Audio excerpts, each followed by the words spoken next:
Bonjour à toutes et à tous, bienvenue à cette interview. Aujourd'hui, nous allons discuter des enjeux de la métrologie en milieu hospitalier. Donc, nous avons pour invité Monsieur Jean-François Perronnet, responsable métrologie des laboratoires pharmacie et biberonnie. Désolée, Biberonnerie. je vais y arriver. Merci Jean-François d'être avec nous. Cette interview est organisée par Métrologie pour tous, qui est une plateforme en ligne qui a pour but de promouvoir la métrologie. Aujourd'hui, nous avons Jean-François qui nous partagera son expérience sur la métrologie en milieu hospitalier. Merci Jean-François d'avoir accepté cette invitation. Nous sommes ravis d'être avec vous aujourd'hui. Nous avons hâte d'entendre ce que vous avez à dire sur le sujet. Avant de commencer, est-ce que vous pouvez déjà nous donner un aperçu de votre parcours et qu'est-ce qui vous a emmené à faire la métrologie et votre rôle actuel? Bonjour à tous. Déjà, Josette, un grand merci parce que je passe après 3 pointures de la métrologie. Donc, voilà, être mis dans le même panier, ça fait plaisir. Voilà, donc la métrologie, c'est vraiment un hasard pour moi. J'ai toujours été nul en maths, j'ai fait des études de biologie, j'ai une licence de biochimie, une maîtrise en microbio. Après, j'ai trouvé mon premier emploi, après la maîtrise, c'est pas très technique, donc en technicien en laboratoire des eaux. En 99, qui s'est prolongé, donc chimie et microbio. Et en 2004-2005, il y a eu l'accréditation des laboratoires en ISO 17025 essai. Donc je vais bien préciser les deux à chaque fois, essai et étalonnage.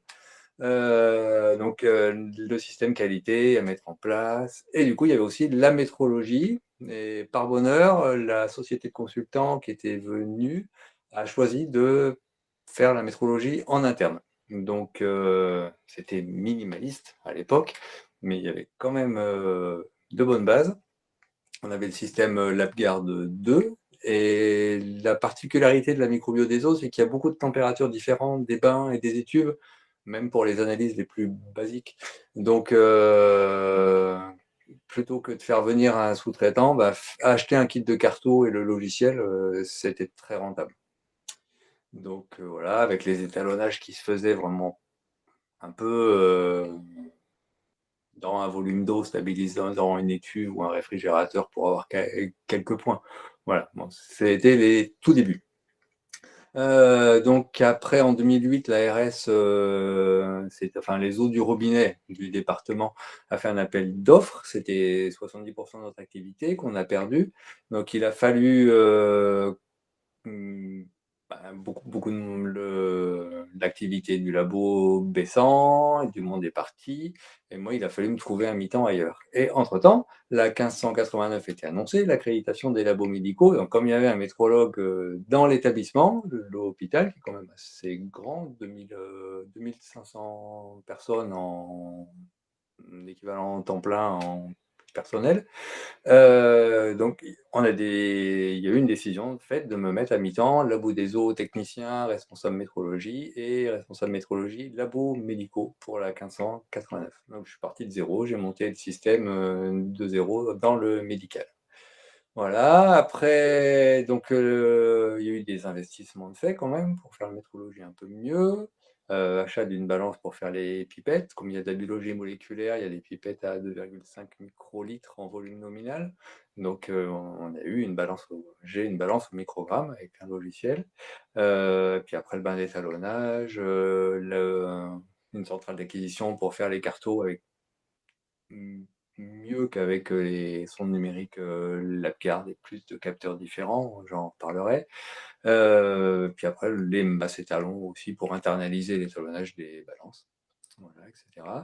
Après, en 2021, je suis allé dans une opportunité d'aller dans un laboratoire accrédité 17025 étalonnage, cette fois-ci pour faire que de la métrologie. La microbio des os, c'est sympa, mais quand vous faites ça depuis 20 ans, bon. Donc voilà, responsable de développement, j'ai réussi à avoir 3 accréditations pour la société, étalonnage de balance, IPFNA, et puis dans l'air et en bain en température. On était déjà accrédité en laboratoire en température. Voilà, et j'ai aussi été responsable technique d'accréditation en cartographie, étalonnage, labo, et puis comme j'ai développé les méthodes aussi, balance et étalonnage terrain, température. Et puis suppléance santé. Voilà, temps, fréquence. Voilà, et puis après en 2024, février, ça fait une petite année, je suis revenu à l'hôpital, cette fois-ci en temps plein en métrologie, parce qu'il n'y avait plus de labo des eaux, et pour développer tout retransférer ce que j'ai appris un peu en 17025 accrédité sur mon premier bébé, quoi. Enfin, voilà. Je dis que c'est mon bébé, parce que je l'ai créé de zéro, donc depuis 2008, hein, en 2008. Voilà le parcours. Alors, là, on parle de l'activité, du coup. Ce que je ne fais pas. Donc, ce que je ne fais pas, c'est tout ce qui est purement les automates de laboratoire, les hautes et les Sorbonne, les hautes à flux laminaires, les caractérisations d'enceintes de médicaments. Je fais que l'étalonnage des sondes, mais ça c'est une histoire de temps aussi, voilà, de temps dédié, on en reparlera aussi. Et puis pas du tout tout ce qui est médical pur. Les services de soins ne sont pas dans mes attributions. Donc, de toute façon, j'y vais pas, à part la biberonnerie. Et il y a un gros morceau, c'est la gestion des systèmes de surveillance de température. On est là en ce moment, on est à la fois sur le LabGuard qui était historique, acheté, qui a disparu, et repris par GRI, et on a aussi le système GRI pour voir dans le futur. Donc voilà. Donc ça, c'est quand même du travail, installer des sondes, bouger, surveiller que tout fonctionne bien. Le changement de pile, c'est rien, mais voilà. Donc voilà, voilà. Et je fais pas non plus tout ce qui est radiologie, médecine nucléaire, les rayonnements. Donc voilà. Après, c'est peut-être qu'un jour, voilà. Mais pour l'instant, c'est vraiment le laboratoire, la priorité. Une Ok, semaine de d'accord. 45 heures. Voilà. Ok, d'accord. Merci. En tout cas, un beau parcours. Et pour vous, quel est le rôle d'un métrologue dans un milieu hospitalier? Euh, alors, pour le labo, je vais surtout me recibler sur le labo, hein, sans le préciser à chaque fois. Le labo est accrédité ISO 1589. Donc, le métrologue, tout instrument qui est critique, qui a vraiment une incidence directe ou indirecte sur le résultat. Donc, une centrifugeuse, c'est du pré-analytique, mais ça va avoir une incidence sur le résultat. Une étuve, c'est de l'analytique, parce que la bactérie, elle pousse dedans. Un réfrigérateur qui conserve les réactifs, c'est critique aussi. Parce que si le réactif, il congèle, les résultats seront faux à la fin. Tous ces instruments critiques, le métrologue, il doit les étalonner, les caractériser. Donc ça, c'est vraiment la base, quoi. Donc dans le fonctionnement, c'est vraiment le biologiste qui définit la criticité. Moi, je connais rien en médical, donc c'est aussi un avantage parce que je dis, bah non, moi, je sais pas. Et après, on planifie et après, on fait les étalonnages et en quatrième, on redéfinit le besoin. Ça, c'est dans tous les documents COFRAC, en fait. D'accord. Et quels sont généralement les instruments qui nécessitent un suivi métrologique en milieu hospitalier? Alors, il y a beaucoup de températures, puisque tout ce qui est stockage de réactifs, conditions ambiantes, les automates sont définis comme devant travailler entre telle et telle température. Donc, il y a des sondes de température ambiante en surveillance continue à côté de chaque automate. Donc, c'est plus ou moins serré. Et même là, un cas particulier, c'est la biologie délocalisée. C'est des automates qui sont dans les services de soins. À côté de l'automate, il y a une sonde de surveillance pour voilà. Après, il y a toutes les balances, la spermiologie, la balance, le COFRAC veut qu'il y a un raccordement au SI. Il y a tout ce qui est masse, pas masse, voilà, les balances, les volumes aussi, les pipettes. Alors, on définit bien les pipettes critiques et les non critiques. Voilà, c'est le. Et après, j'ai aussi les.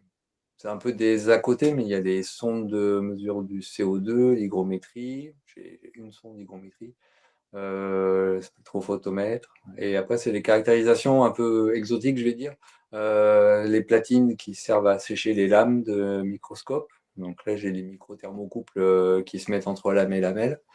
Les hybridizers, c'est un peu le même principe, ça chauffe et ça hybride pour la technique de la fiche. Je fais ça, je fais tous les bains secs. J'ai des petits thermocouples, on va dire aiguilles, qui vont dans les petits tubes.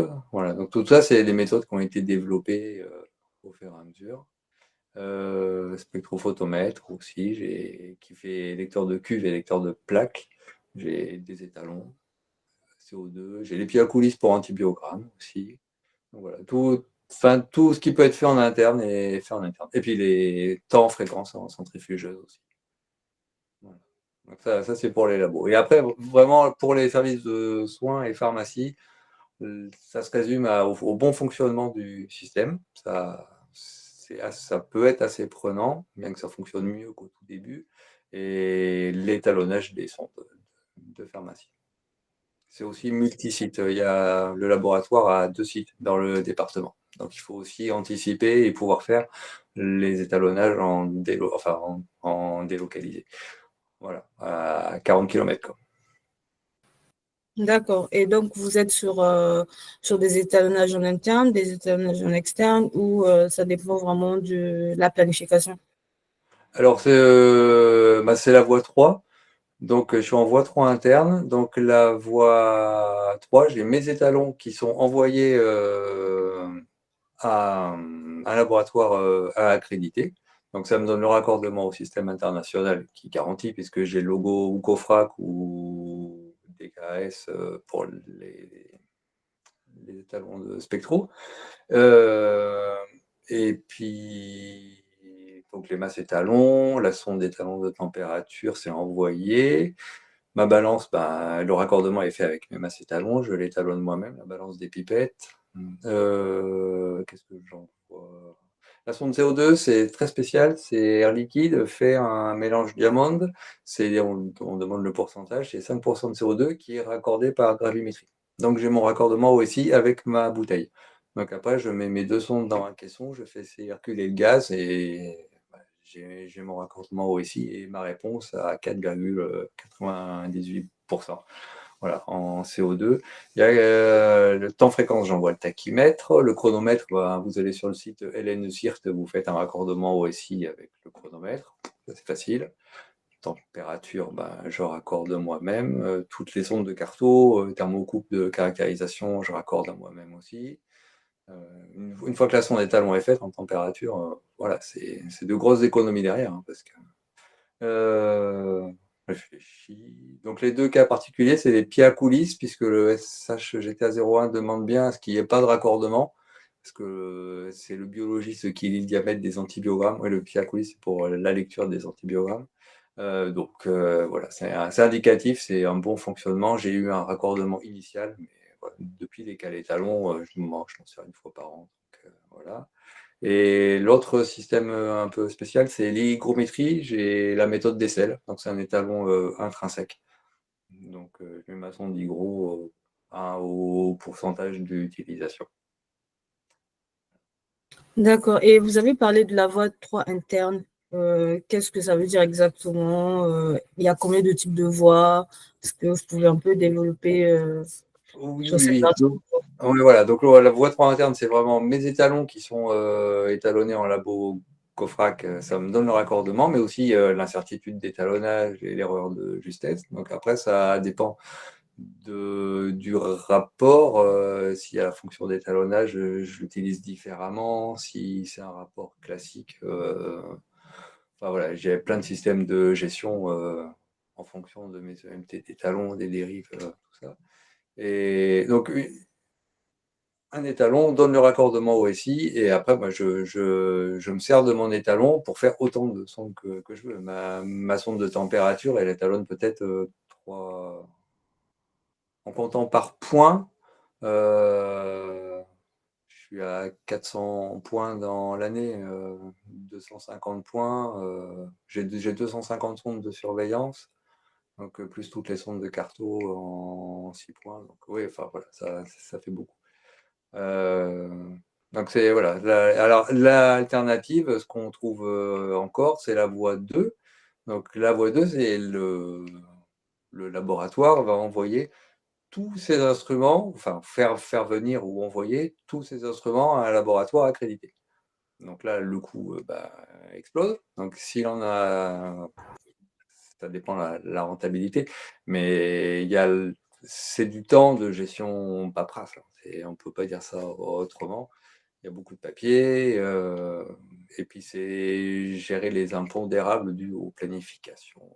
Voilà, c'est un peu. Le COFRAC l'accepte aussi, hein, mais pour moi, l'internalisation, c'est quand même. Après, c'est des volontés, hein, volontés managériales, on va dire. Un peu aléatoire aussi, mais voilà. Ça, c'est la voie 2. D'accord. Donc, y a-t-il des règlements ou une réglementation, encore des normes appliquées dans ce milieu? Bah, pour la norme, c'est la 1589, c'est vraiment la. Alors, la norme seule en métrologie dit très peu de choses, mais énormément de choses en même temps, parce que ça s'applique aussi aux automates, aux RT des automates et tout ça. Après, c'est tous les documents COFRAC associés. Donc, le GNREV 10 pour la traçabilité OSI. Depuis en 2012-2014, le COFRAC a été très pédagogique sur la métrologie. Peut-être qu'au fil des audits, ils voyaient qu'il y avait vraiment des trous dans la raquette et ils ont créé beaucoup de documents bien explicatifs. Ça peut servir pour n'importe quel labo, le SHREF 08, pour mettre en place la stratégie métrologie. C'est qu'un guide, mais ça, enfin, ouais, ça peut aider à créer la première dynamique, en fait. Donc il y a ça, et puis après les documents opposables, SHREF 02. En santé humaine, c'est SH en fait. En santé humaine, c'est SH, et après en laboratoire, c'est lab. D'accord. Et donc, selon vous, quels sont les défis actuels de la métrologie qu'on rencontre dans le milieu, dans le secteur hospitalier? Alors c'est là, moi ce que je vois le c'est le fossé qu'il y a entre les exigences du COFRAC et tout ce qui est médical, pur. Alors, où je ne suis pas au courant, c'est le biomédical qui gère, mais c'est vrai que les réactifs sont surveillés, les réactifs des automates sont surveillés beaucoup, beaucoup mieux que les médicaments, quoi, que les enceintes à médicaments. Donc, je pense que ça va venir. L'ARS ne peut que renforcer les demandes et de surveillance et de gestion des alarmes. Dans 3-4 ans, ils vont demander le raccordement RSI et les cartos des enceintes. Le COFRAC a commencé comme ça, hein, on commence et puis au fur et à mesure, on resserre les exigences. Moi, je pense que. Donc, ça, c'est le. Je parle beaucoup de température parce que c'est vraiment le cœur du métier en médical. Mais. Et après, je vois, il y a aussi alors, je crois ça reste qu'une certification en radiologie, mais ou une accrède. Enfin, bon, voilà. C'est tous les défis qui vont arriver sur tout le secteur médical pur. Bon, ça va se faire dans le cadre de la certification de chaque hôpital. Pour l'instant, on est sur le soin, on est sur le médical, mais Le gros défi, voilà, c'est arriver, peut-être pas au niveau du COFRAC, parce que je sais pas si c'est tenable, mais voilà, resserrer les exigences en surveillance et puis en métrologie hospitalière, mais là au sens large, ce que je ne fais pas pour l'instant. D'accord, ok. Et pour vous, quels sont les risques d'une mauvaise gestion météorologique dans les hôpitaux? Alors par rapport, je vais reprendre l'exemple des dépassements de température, l'alarme n'est pas vue, on utilise des réactifs ou des médicaments qui ont été congelés, ou le réfrigérateur est ménagé, il gèle au fond, la boîte de médicaments était au fond, voilà. Donc d'où l'exigence de CARTO, et puis de bien définir la zone de travail.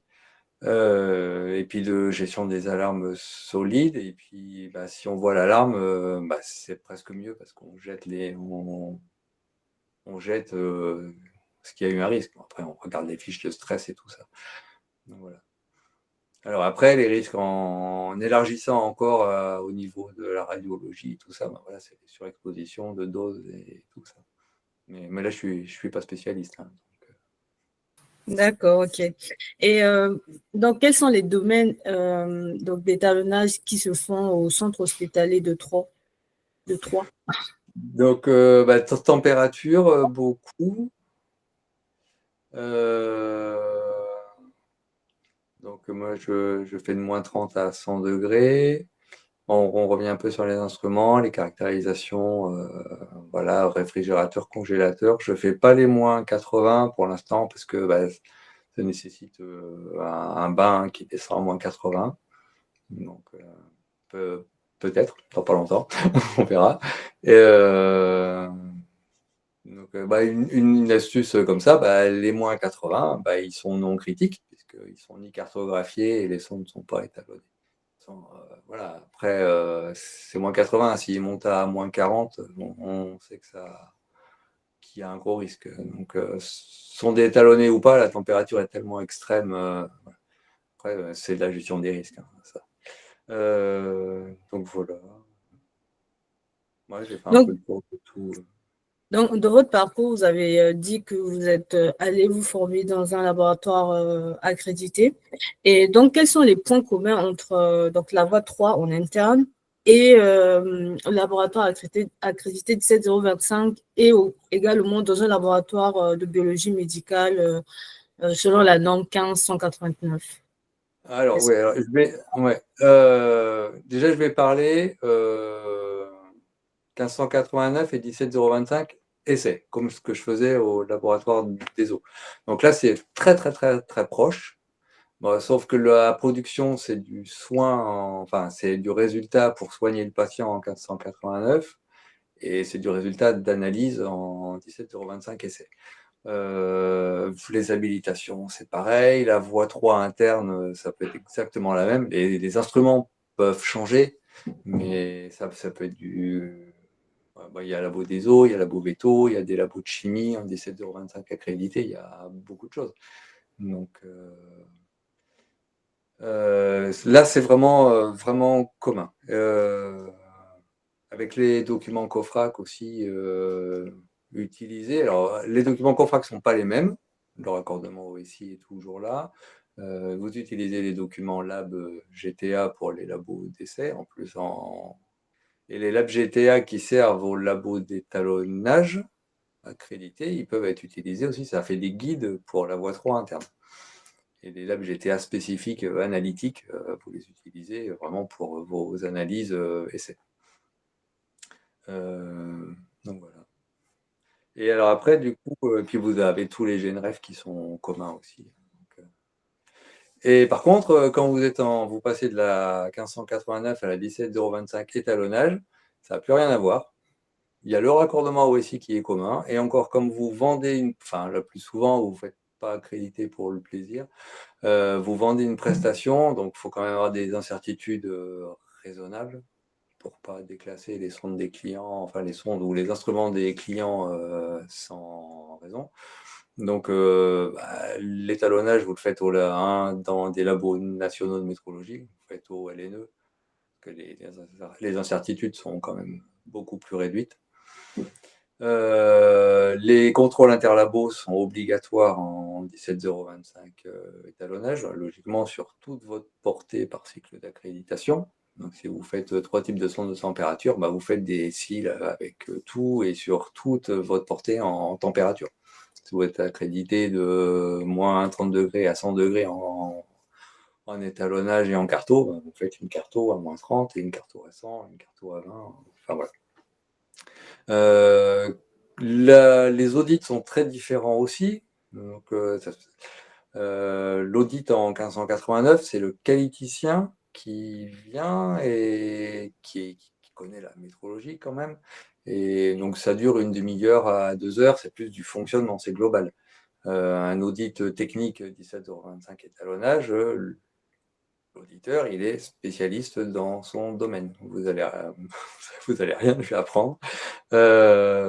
Et donc là, c'est une journée à 2 jours sur la technique, quoi. Enfin, sur les composantes d'incertitude sont très différentes aussi. En 17,25 € étalonnage, il y a des composantes que vous pouvez négliger en 1589 en voie 3 interne, que vous ne pouvez pas négliger en 17,25 €. Pour la température, bah, l'auto-échauffement de la sonde, il faut que vous le prouviez. Il y a la profondeur d'immersion, les conditions ambiantes, le taux de charge de sonde dans le bain. Voilà. La caractérisation du bain, si vous la faites un petit peu à l'arrache en 1589, peut-être que ça peut passer. En 1589, en 17,25 €, il faut vraiment que ça soit très bien fait, quoi. Donc voilà. Et pour les accréditations initiales en 17,025, bah là, je pense que c'est comme en 17,025 essai et 1589. Il faut faire un vrai dossier de validation. L'auditeur ne vient pas si c'est pas complet. Donc voilà. Oui, enfin, bah, c'est la preuve de la compétence du labo, hein, 17,025 étalonnage. Donc voilà, il n'y a pas. Quand une société a une accréditation, on sait que ça tourne parce que il y a vraiment eu du travail derrière. Et puis, voilà. D'accord, merci. Selon votre parcours, vous avez dit que vous avez mis en place un système de métrologie là, au centre hospitalier de Troyes. Est-ce que vous pouvez donner des astuces, comment créer, développer donc ce système métrologie en voie 3? Alors, déjà, enfin, commencer par utiliser le Vim, pas de vocabulaire commercial avec précision et machin. Et après, faites un inventaire du parc, même sans savoir au début si c'est critique ou pas, et faites une stratégie en fonction de la quantité de chaque instrument. Donc déjà, est-ce que vous faites en interne ou en externe? Si vous avez qu'un seul appareil, est-ce que ça vaut le coup? Alors la sonde CO2, j'aurais pu dire, bah, j'ai qu'une sonde CO2, je l'étalonne pas moi-même. Mais en fait, c'est des sondes qui, je sais que ça dérive, donc je la fais 3 fois par an. Donc la bouteille de CO2, ben, elle sert. Quand on voit que oui, quand vous l'envoyez, il n'y a plus de surveillance, il faut trouver un système intermédiaire le temps pour surveiller le temps d'eux. Une sonde CO2 étalon, pour étalonner l'autre, ça vaut pas le coup. Donc voilà, c'est toute cette réflexion-là pour chaque instrument qui est à définir. Donc interne ou externe, par rapport au coût, vous demandez des devis. Il ne faut pas se lancer tête baissée dans les étalonnages, hein, déjà.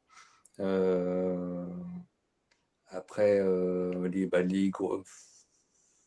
voir les investissements, quelle température vous avez. Évidemment, si vous faites c'est plus en industrie, les hautes températures, mais est-ce que les moins 80, il faut investir tout de suite pour étalonner les moins 80? Ça fait 20 ans, je ne fais pas les moins 80, encore le COFRAC n'a pas mis d'écart. Donc voilà, parce que, voilà. Après, bah, le matériel qui est lié, une fois que vous avez dit, bon, bah, alors, je veux faire en interne, donc il me faut ça, ça, ça.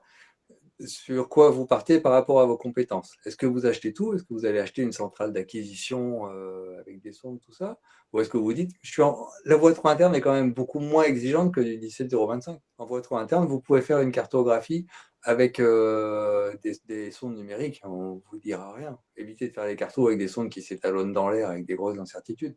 Mais une sonde numérique, comme il y a beaucoup, hein, les sondes de la garde ou autres, bon, voilà, c'est pratique. Est-ce que vous avez besoin d'acheter un DAC avec une sonde numérique? Est-ce que vous ne pouvez pas utiliser votre système de surveillance de température? Ça, c'est une solution, si ça tient quand même la minute en temps d'acquisition. Et après, bah, maintenant, il y a quand même, on est dans le monde de l'électronique, de l'IA, des imprimantes 3D, des machins.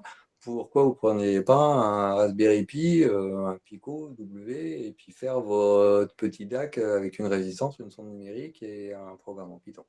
Voilà, c'est tellement, enfin, c'est tellement facile. Non, c'est pas simple. Il faut voir par rapport au temps passé aussi et aux compétences. Mais ça, c'est des alternatives qui sont vraiment qui séduisent les investisseurs et puis qui sont très bien, quoi. Enfin, voilà. Voilà. Ou alors vous achetez une vraie centrale de température. Mais après, comment vous allez l'exploiter? Si c'est pour mettre les valeurs sur clé USB, bon. Voilà, il y a tout ça. Et après, il y a le problème du logiciel. Bah voilà, mes valeurs de centrale de température, j'en fais quoi? Est-ce que je les exploite directement? Est-ce que je prends une clé USB, je copie, je colle dans une feuille Excel? C'est peut-être un peu dommage maintenant de faire ça. Donc, c'est pour ça que j'ai fait mon logiciel. J'en parle maintenant, du coup? Oui, oui, vous pouvez parler de votre logiciel. Donc voilà. Donc en 2005, bah oui, je faisais comme ce qu'on avait créé au Labo des Eaux. Je remplissais des fichiers Word en disant quand j'avais étalonné la pipette.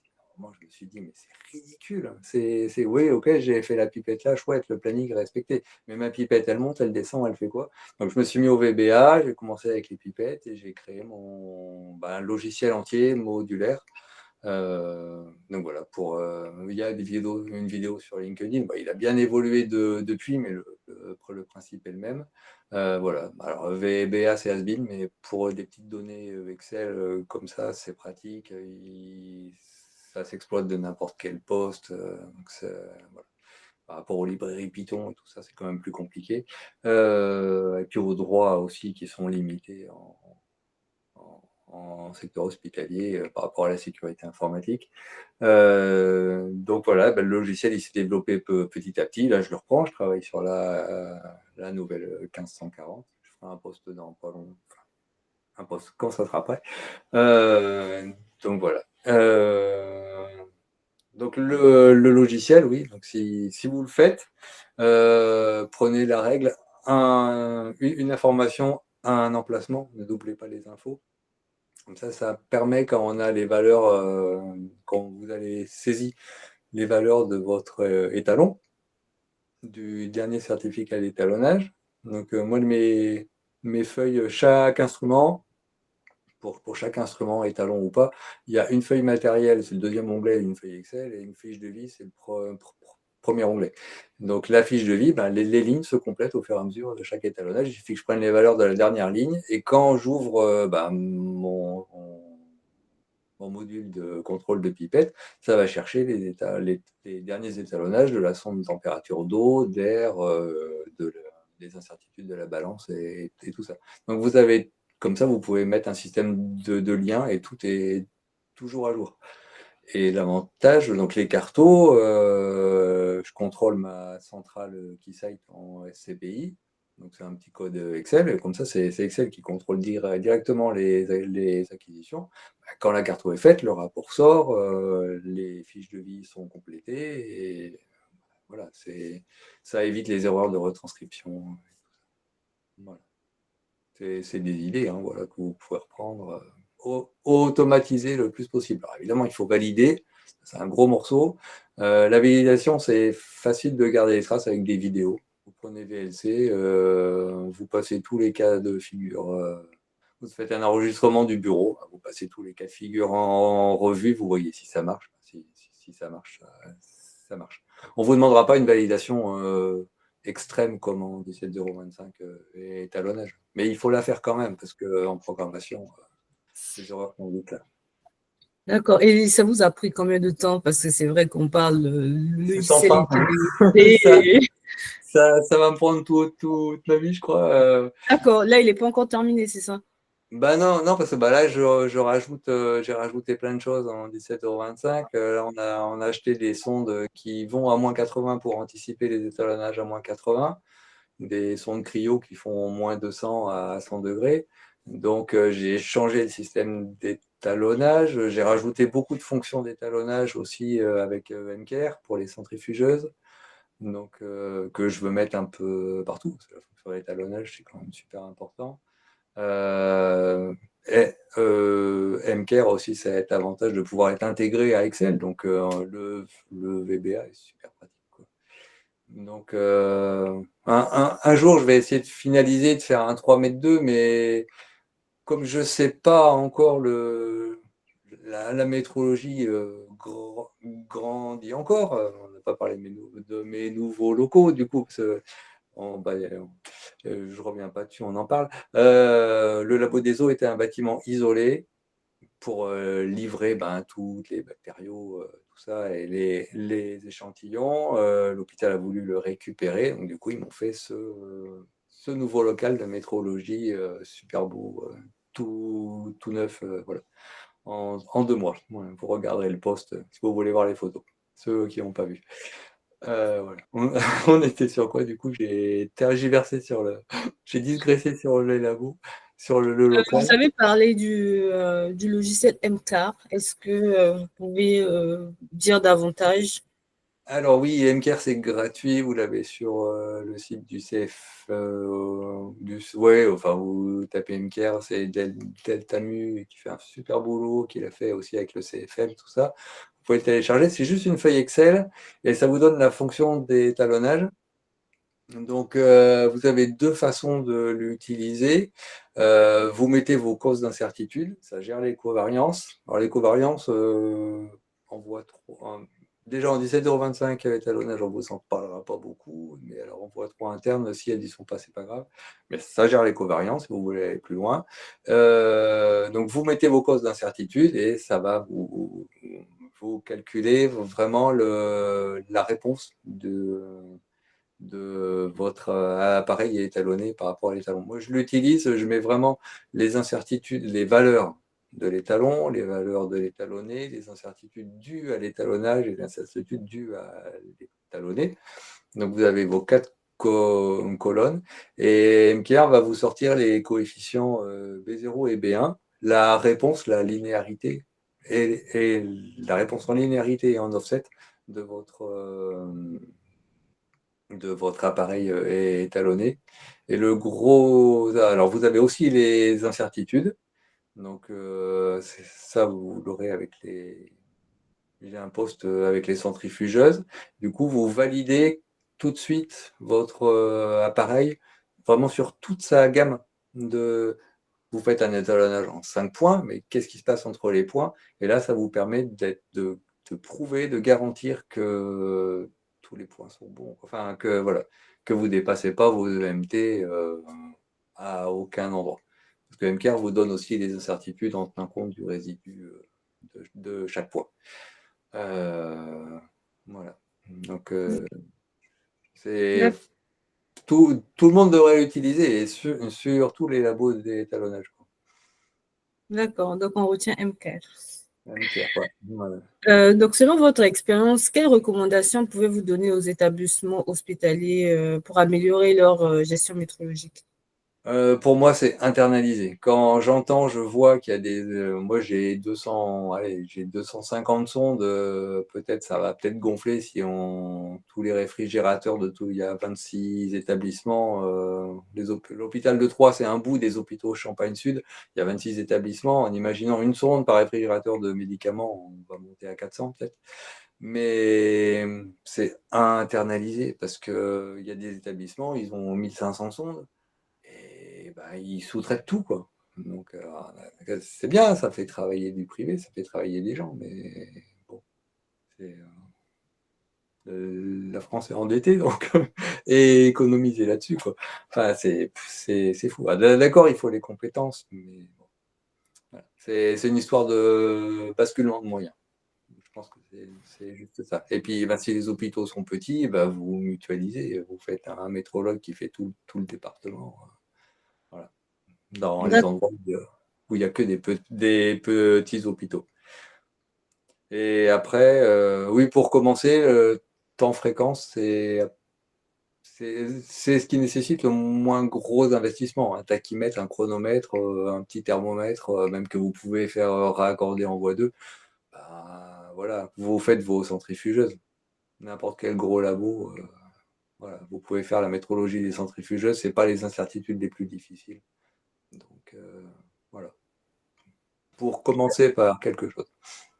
D'accord. En parlant des compétences, quelles compétences doit avoir un métrologue qui travaille dans ce domaine? La communication, bah, le travail en équipe, hein, j'ai toujours travaillé avec des qualiticiens.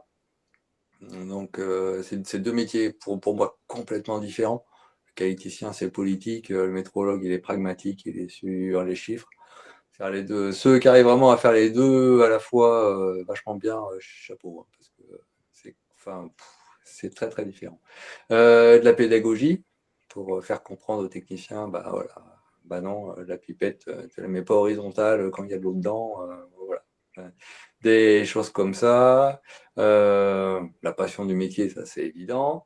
Euh, après, de la gestion, organisation, ça c'est évident pour planifier, donc ça c'est plutôt le comportemental. Et après, bah, en compétent, en choses plus concrètes, bah, il y a l'anglais, parce qu'il y a beaucoup de documents en anglais. Vous pouvez prendre plein de documents. Bah, le calibration guide 18 pour l'étalonnage des balances, il est formidable. Et il est en anglais. Les documents des KS aussi. Voilà. Tout ça. Et puis après, informatique, électronique. Ouais, je pense que je dis, quand je montrais mon logiciel 3 mètres aux auditeurs, je disais, ben, moi, j'enfonce pas les clous avec la main, hein, je crée mon marteau, quoi. Parce que vous créez vos outils, d'accord, ça prend du temps, mais après, une fois que l'outil est là, vous gagnez un temps fou, quoi. Donc, ça, c'est pas indispensable, mais ça aide à mieux travailler, quoi. Donc voilà. Et puis les maths, j'y arrive, donc tout le monde peut y arriver.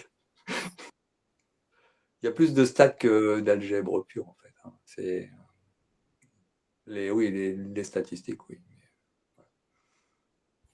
D'accord. Et donc, quel conseil donneriez-vous aux jeunes comme nous qui qui veulent se lancer dans cette voie? Bah, lisez beaucoup, explorez le site de Deltamu là, sur la Smart Métrologie. Bah, c'est là-dessus que j'ai vu MCare et l'utilisation. Donc, j'ai fait la formation au LNE. Il y a RegPoly, c'est un peu un équivalent, mais c'est un logiciel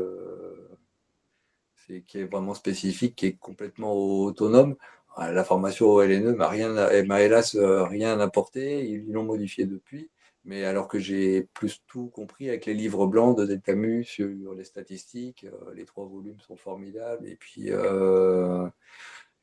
bah, tous les documents des congrès, des machins, bah, voilà. Lisez, explorez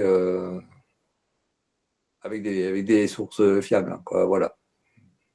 Les posts LinkedIn, il y en a des sympas, mais des fois, je suis un peu critique, mais bon, voilà. C'est pour aider aussi, hein, ça c'est. Donc voilà. D'accord. Et donc, comment se fait la surveillance des tensiomètres ou encore des autres instruments dans un hôpital? Alors, bah, les tensiomètres, moi, je fais pas du tout, mais par contre, comme il y en a beaucoup, et ce qui est super pratique, ça serait de prendre la comparaison inter-instruments, FDX 07041. Donc, bah, vous prenez une infirmière qui est formée à l'utilisation du tensiomètre, comme ça vous savez qu'il sera bien utilisé, et vous les rassemblez tous, vous ne courez pas partout, et puis vous faites prendre la tension, vous notez toutes les valeurs de tous les paramètres, et vous faites un test de Mandel H et K, et comme ça vous savez s'il y a un tensiomètre au moins qui a un problème. C'est... Donc, voilà. Après, l'étalonnage pur, je ne sais même pas si c'est gérable d'avoir un simulateur raccordé au SI qui peut me simuler la tension, je ne sais pas du tout.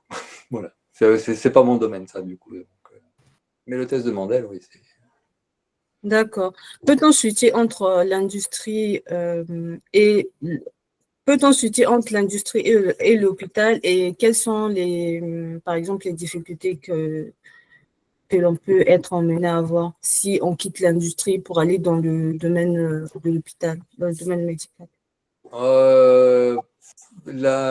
Déjà, il faut lire les documents COFRAC, ça c'est sûr. Donc voilà, c'est le changement de milieu.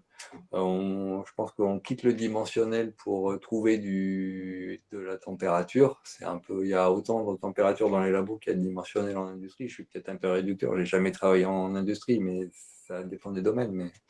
Donc oui, voilà, lire les documents COFRAC. Après, le système, la criticité des instruments et tout ça, je pense que c'est pas. Si on se fait au milieu médical, je pense qu'il n'y a rien d'insurmontable en fait. Et voilà.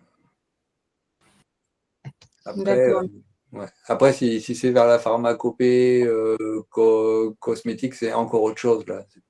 C'est plus réglementaire, les BPF, tout ça, c'est encore un autre domaine. d'accord. Et donc, pour ceux qui veulent poser des questions, n'hésitez pas à lever la main pour qu'on vous laisse la parole. Il y a Monsieur Ouattara qui demande, est-ce que vous arrivez à trouver des étalons pour tous les instruments de mesure du laboratoire? Ben, pour l'instant, oui, puisque j'ai la méthode d'Essel pour l'hygrométrie, donc c'est même sans étalon. Non, j'ai jamais coincé, donc ça c'est bien. Alors après, voilà, le jour où on me demandera de faire les tensiomètres, voilà, je vais peut-être galérer, hein. Mais donc voilà. Mais non, et pour l'instant, ouais, j'ai réussi ou étalon intrinsèque, mais à tout raccorder aussi, parce que ça reste quand même des instruments standards. Je ne m'occupe pas des automates, ça c'est les fabricants. D'accord. Il y a Monsieur Daméjean Boris Kahn qui demande, je voudrais savoir s'il y a un fascicule qui décrit cette surveillance des tensiomètres. C'est le FDX 07041. Ah bah ça c'est sur la méthode de comparaison inter-instrument. Vous avez dit FDX? 07041. Ok. Monsieur Attara qui demande, quelle différence faites-vous entre la validation des méthodes sur l'automate et la vérification métrologique des automates? Ouais, alors toutes les incertitudes analytiques, c'est les biologistes et les techniciens qui s'en occupent. Parce que l'automate, c'est tellement une boîte, on ne peut pas appliquer le GUM sur un automate, quoi. C'est vraiment une boîte noire. Ils utilisent Enfin, il y a plusieurs méthodes. Il y a un document COFRAC là-dessus. Moi, ce que j'avais regardé une fois, c'était ils utilisent les contrôles, à la fois les contrôles internes et les contrôles externes. Donc voilà, pour donner une incertitude sur le résultat. Et après, la validation aussi, elle est sur les automates, c'est eux qui le font aussi par rapport à différents niveaux. Quand ils changent de l'automate, les automates en miroir, il y a plein de protocoles comme ça que le COFRAC. D'accord. Il y a Monsieur Daméjean qui demande, le logiciel que vous utilisez peut être utilisé dans un autre domaine que le milieu hospitalier? Alors le problème de mon logiciel, c'est qu'il est super spécifique. Il cale vraiment à mes instruments. Pour les pipettes, c'est vraiment ma version donc c'est une balance Mettler avec le logiciel Calibri. Chaque étalonnage de pipette, j'exporte un XML. Donc si vous avez la même balance, oui, ça peut marcher. Donc il suffit d'importer le fichier XML et vous aurez votre rapport d'étalonnage à la fin. Donc oui, pour préciser un peu, je ne crois pas que ce soit dans la vidéo, mais maintenant, les rapports, ils sont tout jolis, tout beaux, parce que les données Excel sont transformées dans des signés Word, Donc, en fait, et le Word exporte un PDF. Donc, c'est pas des rapports, enfin, c'est vraiment des beaux rapports Word avec les données vraiment de l'étalonnage qui se rajoutent aux endroits où il faut. Vous verrez ça dans la 1540. Voilà, oui, donc par contre, c'est très spécifique en fonction de. Moi, je l'ai fait pour mes instruments. Mais autrement, oui, c'est un étalonnage en température, c'est partout pareil, quoi. D'accord. N'hésitez pas à lever la main si vous voulez poser directement vos questions. Il y a Sandrine Trompa qui demande, est-ce que le milieu hospitalier fait intervenir des consultants pour des formations en métrologie ou du conseil sur la gestion du parc d'équipement? Nous, on a fait intervenir au tout début, pour le labo des eaux, mais après, non. Ça se fait beaucoup au cours des audits parce que de 2008 à, voilà, j'avais 3 à 4 audits par an parce que nos audits internes étaient externalisés. Donc, il y avait beaucoup d'audits. Donc, les axes d'amélioration, pas beaucoup de fiches, mais les améliorations d'un domaine apportaient des améliorations à l'autre, donc le médical ou la labo des eaux, etc. Mais non, il n'y a pas. J'ai plus utilisé des formations, j'ai plus fait des formations au LNE, en certitude, en température, que faire venir un consultant. J'espère avoir répondu à la question. D'accord, je vais laisser la parole à M. Gotha Kome qui veut me poser une question. Je vais intervenir. Ok. Bonjour. D'accord. Bonjour. Oui. Bon, moi c'est Monsieur Ngota Kwame Simon. Je suis aussi métrologue. Et oui, c'était pour savoir un peu sur l'organisation. Et oui, vu que là, les équipements utilisés dans le domaine médical sont dans certains laboratoires, c'était pour savoir comment vous faites l'organisation. C'est-à-dire s'il existe un centre d'équipement pour vous regrouper tous ces équipements à étalonner et à vérifier. En voie 3 interne, il n'y a pas d'eau. Il y a aucune obligation légale à part la sécurité des centrifugeuses qui est annuelle parce que c'est le code du travail. Moi, j'ai fait mon planning. Mon logiciel gère aussi les plannings. J'ai une fréquence par année et puis surtout un mois d'étalonnage pour tout ce qui est annuel. Pour l'instant, je n'ai pas encore optimisé. Donc un mois d'étalonnage, ça me sort des étiquettes qui sont des étiquettes planning, j'appelle ça. Et pour chaque domaine, je regarde mes planches d'étiquettes et je sais ce que j'ai à faire dans mon mois. Donc voilà, ça c'est pour la planification. Au mois de janvier, je sors mes étiquettes de l'année. Ok, merci pour la réponse. J'ai aussi une autre question concernant l'utilisation des certificats. Une fois où vous avez fini les étalonnages, c'était pour savoir si vous arrivez à appliquer la correction sur tous les thermomètres et hygromètres. Alors, oui, le système d'étalonnage de la garde, c'est l'erreur totale de la sonde. L'incertitude d'étalonnage plus l'erreur de justesse qui est directement intégrée on est en LabGarde 3, donc toutes les infos sont dans la sonde. Quand on rebranche la sonde, elle rebalance tout sur le serveur. Donc vraiment, si j'ai 0,5 degrés en incertitude, en erreur totale, c'est pas une incertitude, 0,5 degrés en erreur totale, l'alarme du réfrigérateur, au lieu de se déclencher à 8 degrés, elle va se déclencher à 7,5. Ça, c'est automatique. Ça peut être neutralisé, je le neutralise en service si j'ai besoin. Mais autrement, oui, c'est vraiment pris en compte, quoi. On prend le principe de précaution. Ça, c'est automatique. Hygromètre, par contre, les autres systèmes en centrifugeuse, les EMT sont gigantesques par rapport aux erreurs de justesse, donc il n'y a pas de problème. Donc, voilà, ça dépend des points. Mais bon, là où c'est le plus critique, c'est quand même en température. Donc ça se fait tout seul. Au moins pour le système de surveillance. Merci. Voilà. D'accord, il y avait Sandrine Trompa qui demandait, je suis intervenue en tant que prestataire sur la qualification des blocs opératoires. Est-ce que le métrologue est en charge du suivi de la qualification des blocs? Est-ce que c'est le métrologue qui est en charge du suivi de la qualification des blocs? Ah oui, non, je fais pas j'ai pas dit dans ce que je faisais pas, je fais pas les salles blanches non plus.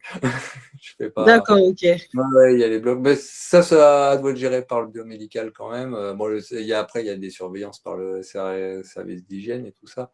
Donc oui, ça, c'est encore autre chose. Enfin, après, il faudrait être trois, quoi. Enfin, après, est-ce que c'est rentable par rapport à la fréquence? Voilà, c'est toujours la même question. Des salles comme ça par rapport à l'équipement. Pareil, les hautes afflux laminaires et tout ça, si on veut tout faire, l'achat est quand même assez conséquent. Donc après, il faut presque, enfin, on remonte une société. Donc voilà, c'est cet équilibre qui n'est pas évident à trouver. Donc il y a une salle blanche en pharmacie, on a des reconstitutions de cytostatiques aussi. Je ne contrôle pas assez de la pression différentielle, je pourrais le contrôler, donc je ne fais pas non plus, quoi. Donc, D'accord, on va laisser la parole à Monsieur Damé, Jean. Monsieur Damé, vous avez la parole. Ok, merci pour tout. Bonjour à vous. voilà. Monsieur, vous avez parlé des incidences directes sur les résultats, les équipements qui ont des incidences directes sur les équipements, sur les résultats, pardon. Moi, je suis méthodologue dans une structure. Au sein de la structure, il y a des centres médicaux. Et on me demande de faire l'étalonnage, les vérifications des balances, tensiomètres, thermomètres et autres. Donc, quels conseils vous pouvez nous donner? Et puis, ma deuxième question, c'est concernant un logiciel dont vous avez parlé tout à l'heure, dont je n'ai pas bien saisi le nom. Avant d'énumérer le fait de DeltaMu, vous avez parlé d'un logiciel qui était gratuit et qu'on pouvait utiliser pour toute gestion d'équipements de mesure. Donc, voici mes deux questions. Alors, on va commencer par le logiciel. Le logiciel, ben moi, c'est 3 mètres, parce que le qualiticien avait fait son logiciel qualité 3Cal. On était 2 programmeurs à l'hôpital, donc 3Cal et 3 mètres. J'avais fait le petit frère. Non, enfin, il est pas disponible parce qu'il est pas. Peut-être un jour, le 3 m 2, je le diffuserai, mais pour l'instant, c'est trop spécifique. Voilà, le paramétrage, c'est moi qui le fais, c'est dans les cellules, il n'y a pas de vraie interface. Donc voilà. Après, le logiciel gratuit, c'est MCare, grand M-CARE. Ça, c'est pour la fonction d'étalonnage. C'est une feuille Excel, en fait. Et après, ben, pour le médical, les balances, attention à ce que ça ne soit pas de la métrologie légale. Parce que là, moi, je touche pas à ça non plus, parce que c'est quand même très spécifique. Et après, les tensiomètres, comme ça, je peux pas vous dire. Mais déjà, une comparaison interinstruments, s'il y en a un qui donne vraiment une fausse réponse, ça va vous guider, hein. Et c'était quoi le troisième type de balance, tensiomètre? Ah, les thermomètres. Oui, alors Oui, les c'était les thermomètres, thermomètres. c'est du thermomètre infrarouge, là? Oui, il y a un infrarouge qu'on Ouais, ouais. utilise. Le thermomètre infrarouge, il faut un corps noir, un générateur de corps noir. Là, il faut acheter ouais, vous pouvez pas faire autrement. Il faut acheter le générateur. S'il n'y a que ça, n'achetez pas un bain d'étalonnage pour sonde normal. Et puis vous le faites caractériser par le fabricant. Et puis comme ça, il faut passer chaque thermomètre en clac-clac dessus. Je pratique pas non plus, j'ai vu des photos, quoi, mais il y a pas mal de gens qui en. Enfin, sur LinkedIn, je suis sûr que vous trouverez des infos. D'accord. Il y a Monsieur Ahmed Ouattara qui demandait, pour vous, quelles doivent être les missions d'un métrologue dans un centre de santé? Doit-on avoir un métrologue pour chaque domaine de mesure, puisque vous êtes plus spécialisé en température? Après, ça fait beaucoup, ça fait beaucoup de monde. Oui, je fais beaucoup de température parce que oui, comme je l'ai dit, c'est le cœur du métier. Euh, Après, oui, si vraiment la radiologie, la médecine nucléaire, ça monte en puissance, je ne sais pas si je pourrais suivre parce qu'il y aura toujours le labo. Donc après, en fonction des domaines, s'il y a vraiment le rayonnement, c'est quand même un domaine à part. Donc là, oui, là, il faudra un deuxième deuxième métrologue spécialisé rayonnement. Mais ça dépend toujours des exigences d'au-dessus. Ça va dépendre ça vient de l'ARS, ça. Donc, Agence régionale de santé, pour ceux qui ne savent pas. Voilà. Donc, tout dépend de. Voilà. Après, si c'est de la métrologie illégale, c'est beaucoup de paperasse, mais est-ce que j'ai le droit d'être juge et partie en même temps? Est-ce qu'on peut intégrer une métrologie légale, même avec toutes les certifications, à l'intérieur de l'établissement qui fait ces contrôles de métro légal? J'aimerais bien avoir la réponse. Est-ce que c'est rentable aussi par rapport au PES, bébé, PES personne? Donc voilà. Beaucoup de questions en suspens. Je suis désolé. D'accord, ok. Il y a une question. Comment déterminer la périodicité d'étalonnage ou bien la qualification des équipements d'un labo pharmaceutique? Par exemple, pour un automate d'immunologie qu'on calibre quotidiennement avant chaque test, doit-on le vérifier annuellement ou une fois par 2 ans, ou une fois tous les 2 ans? Alors ça va dépendre de l'automate. Non, pas vous. Vous avez quand même tous vos contrôles internes qui vous disent s'il y a une dérive. La maintenance, les maintenances, c'est le fabricant qui décide. Donc, je pense qu'il a validé son truc. Si vous les faites, voilà. La maintenance est aussi je ne sais pas du tout ce qu'il faut. S'il y a un pseudo-étalonnage quand ils font les maintenances. Mais après, c'est pas mon domaine. Les automates, je touche pas du tout non plus.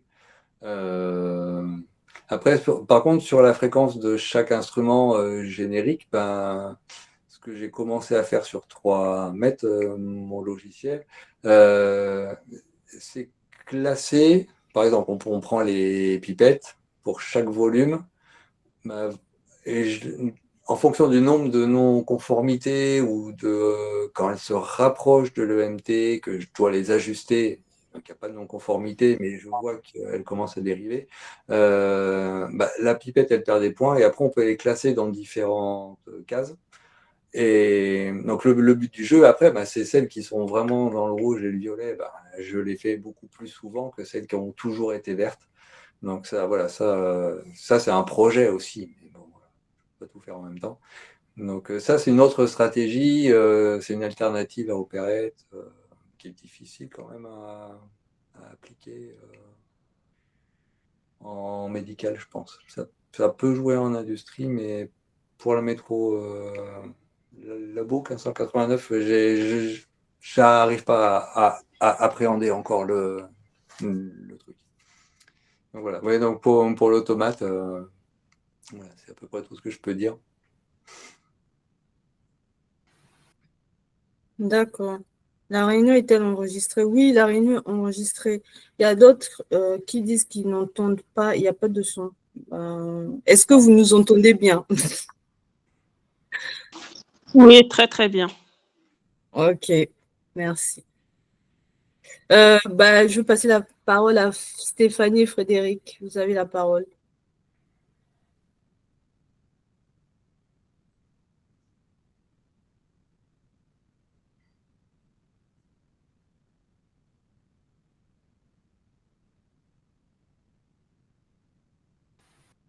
Vous avez la parole. Peut-être que c'était une erreur. Il y avait d'autres questions? Pouvez-vous écrire le nom du logiciel de la feuille Excel? C'est MCAR, non, vous avez dit? Oui. Oui. MCAR. M-FRE. Voilà, MCAR.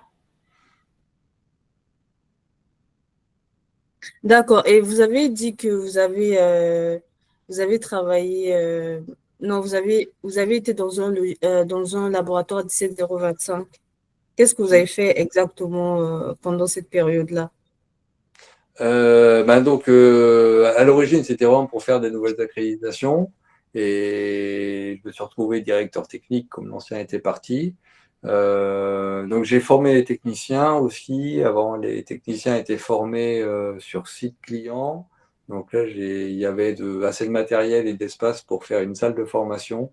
Donc, tous les nouveaux techniciens, je les ai pris sur mon aile et je les ai formés en métrologie, en carto, en centrie. Et Donc voilà, et puis en plus de ça, obtenu les 3 nouvelles accréditations. Donc c'était vraiment formateur, c'était formidable parce que c'était vraiment de la métrologie à un haut niveau parce que accrédité en 17025. Donc voilà. Je reviens sur MCARE, un truc super important. Comme ça vous donne le B0 et le B1, la réponse de votre instrument. Quand vous faites les B0, B1 au fil du temps, l'un en fonction de l'autre, quand la réponse est linéaire, hein, on ne parle pas des PT100 avec une réponse au second degré. Si ça fait plein de zigzags, vous avez une publi de delta mu là-dessus, ça veut dire que votre instrument ne dérive pas. Et par contre, si ça part en linéaire dans un sens ou dans l'autre, ça veut dire que votre instrument il dérive et vous savez si c'est en offset ou en linéarité. Voilà. Ça, c'est un autre avantage de faire la fonction d'étalonnage et d'utiliser MCARE. Sur mon poste des centris, vous avez un peu plus de détails. D'accord. Et donc, dans le centre hospitalier où vous êtes, il n'y a qu'un seul service métrologie, c'est ça, dont vous Oui. êtes responsable.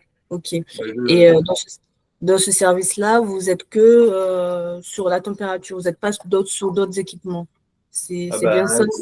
Si, j'ai beaucoup parlé de température, mais je fais les masses, je fais la spectrométrie, je fais le CO2, je fais l'hygrométrie, je fais les caractérisations. Voilà, les caractérisations, c'est de la température. Il y a masse et volume, il y a spectro, il y a coulisses, il y a hygrométrie. Je sous-traite aucun étalonnage. En fait. À part mes étalons qu'il faut que je raccorde au système international. C'est l'avantage de la voie 3, c'est qu'on peut tout faire. La voie 3 interne, si on veut, on peut tout faire en interne.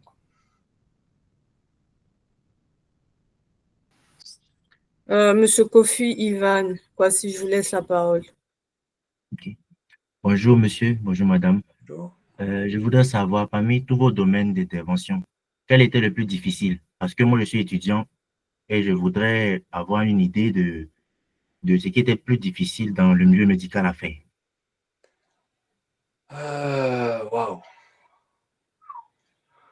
Désolé, il faut que je réfléchisse. C'est ce qui m'a fait le plus galérer.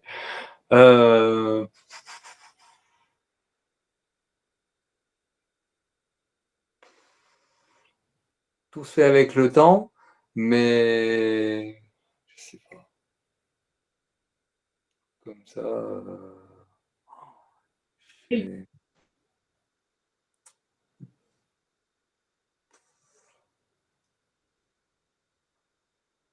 Non, avec de la volonté, on arrive à tout surmonter. Hein. Mais des fois, oui, non, c'est des difficultés qui sont ponctuelles. Voilà. Par exemple, là, il y a 15 jours, mon logiciel d'étalonnage, qui est vraiment lié à la sonde LabGuard et tout ça, il ne démarrait plus. L'informatique est venue, ils me l'ont réinstallé, mais ils ont fait ce qu'ils ont pu. On a viré la base locale et je ne pouvais plus exporter mon fichier. Après l'étalonnage fait, ça fonctionnait. Je ne pouvais plus exporter mon fichier Excel comme d'habitude. Donc là, c'est le gros avantage d'avoir la main sur son logiciel. J'ai exporté en XML, ça marchait. J'ai fait un mappage XML. J'ai modifié mon logiciel 3 mètres pour qu'il importe autre chose. Voilà, en une journée de temps, ça refonctionnait. Donc, voilà. C'est ça les difficultés. C'est à chaque fois, on bute sur un truc, il y a quelque chose qui ne marche pas, et puis on travaille dessus et ça repart. Quoi. Donc, voilà. D'accord, monsieur. S'il vous plaît, j'ai une deuxième question. Concernant bon, puisque c'est par la lecture qu'on peut plus apprendre, s'il y a des choses qu'on ne comprend pas bien, comment est-ce que on peut améliorer nos compréhensions? Puisque ce domaine-là, il est assez nouveau pour nous et on veut vraiment réussir dedans.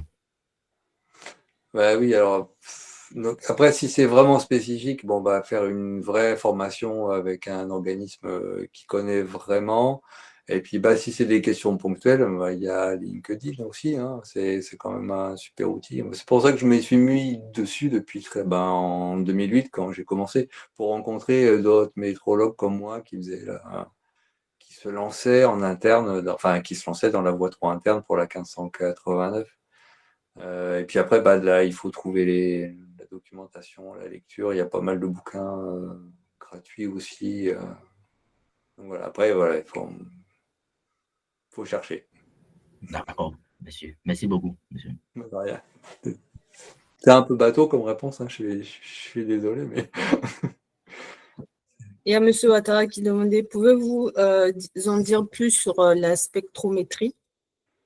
Alors, oui, un peu, c'est un domaine intéressant. Donc, c'est en immunologie. Donc, quand vous faites une lecture directe en spectro, donc c'est des cuves étalons. Donc, alors, c'est le lecteur lit les microplaques avec plein de petits puits, 96 puits, ou des cuves de 1 cm de spectrométrie, spectrophotométrie, ce qu'on a l'habitude de voir.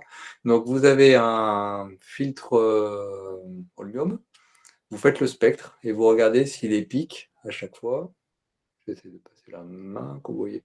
Donc, si les pics sont au bon endroit par rapport aux longueurs d'onde, donc ça veut dire que votre spectrophotomètre est bien aligné. Donc, il y a les mêmes pour les cuves et la microplaque. Et après, vous avez des filtres neutres qui, à certaines longueurs d'onde, attendent une DO bien spécifique. Donc, il y a un logiciel qui est lié au spectrophotomètre, ça exporte les valeurs c'est du fichier TXT. Et j'importe séquentiellement les fichiers TXT dans 3 mètres et ça me sort le rapport. Voilà, j'ai pas à recopier, j'ai pas à taper des choses. Donc voilà, ça c'est le fonctionnement de la spectro. Par contre, l'étalonnage est quand même très cher. Un étalonnage des talons de spectro, mais je le fais tous les 5 ans, ça bouge pas. Donc, et le problème, c'est que vous trouverez personne qui viendra vous faire votre étalonnage de spectro. J'ai essayé de trouver, encore il n'y a pas longtemps, et ils font leur mat, ou alors où ils font leur marque. C'est tout. Voilà, ça c'est un peu spécifique. Voilà. D'accord. Que pensez-vous de l'IA dans la métrologie des laboratoires d'analyse de biologie médicale? C'est un super outil. Faut rester critique, comme pour tout. Enfin voilà, tout le temps, pour chaque lecture, voilà. Mais voilà, je me sers de ChatGPT, hein. J'ai organisé une CIL en comparaison interlabo en étalonnage de pipettes, avec des connaissances que j'avais eues, un peu dans le privé, tout ça, ça a été gratuit, tout le monde était content d'avoir une CIL gratuite. C'était intéressant à faire aussi. Et l'exploitation, je pouvais faire une moyenne, un écart type bête pour un écart normalisé bête avec Excel. ChatGPT m'a donné la moyenne robuste, l'incertitude robuste, l'écart type robuste, et voilà, avec un petit code en Python. C'est tout de suite, voilà, on est plus sûr de ce qu'on rend. Voilà. C'est quand même bien. Ça ne m'a pas empêché de faire le rapport avec Excel, mais c'est un outil pour tout ce qui est programmation. Python, je connais pas. Enfin, j'ai vraiment, hélas, pas le temps de m'y mettre non plus. Donc, je parlais de faire une centrale d'acquisition avec un Raspberry Pi Pico. Voilà, vous utilisez l'IA, il y a Cursor, il y a ChatGPT, il y a tellement d'outils que voilà. Si, c'est vraiment pas à négliger, quoi. Et après, pour l'exploitation de vos données aussi, à la fin, pour optimiser. Donc, voilà. Existe-t-il un logiciel gratuit pour le calcul des incertitudes? Oui, LNE Uncertainty. Alors ça, c'est super. C'est gourmand. Mais c'est très très bien. Moi, je m'en sers pour valider. Je vérifie que mes calculs Excel, je retrouve la même chose avec LN Uncertainty. Et c'est un gros avantage, ça vous donne la distribution de votre incertitude. Puisqu'en principe, le GUM, quand vous mélangez des lois uniformes et normales, vous avez à la fin une loi normale. Quand vous lancez 20D, vous avez une loi normale. Si vous avez une grosse composante qui est en loi uniforme, votre courbe en cloche, elle va être quand même bien écrasée. Mais c'est plus une loi normale. Donc K n'est pas égal à 2. Donc alors un auditeur 1589 ne va pas le voir, un auditeur 17025 peut-être. Donc, ça permet quand même de valider le calcul en lui-même. Et puis de voir, vous avez le camembert de répartition de vos causes d'incertitude, voir si vous en enlevez une, si vous la gardez, parce que elle est négligeable, mais vous la gardez quand même. Voilà, LNE Uncertainty, vous allez sur le site du LNE, c'est gratuit, c'est vraiment bien. Moi, je m'en sers en validation, mais vous pouvez l'utiliser en calcul aussi. Alors par contre, l'astuce, c'est que il faut des fois diviser par deux. Quand vous avez une résolution, vous divisez par 2 racine de 3, bah, vous mettez la moitié de la résolution, parce que la loi uniforme, il va toujours diviser par racine de 3. Il prendra toujours la demi-étendue. Voilà. Mais je crois que j'ai fait D'accord, on va laisser la un parole à petit calcul dessus aussi. Pardon. On va laisser la parole à Monsieur Jean-Louis Yao.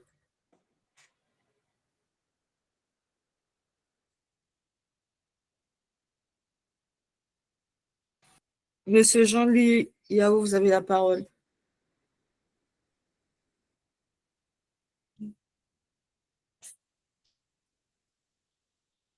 Alors, bon, je vais lire les questions sur le chat. Les mêmes règles s'appliquent-elles dans un laboratoire de biologie médicale, précisément en bactériologie, lors de la préparation des milieux de culture, et quelle est la température adéquate? Alors, les milieux, alors, moi je me rappelle, la validation des milieux de culture en microbio, c'est carrément. Ah oui, donc c'est la métrologie au moment de la préparation des milieux. La préparation des milieux, il y a la 11 333, donc c'était la validation des milieux du fabricant 3 fois par an avec des souches négatives, positives.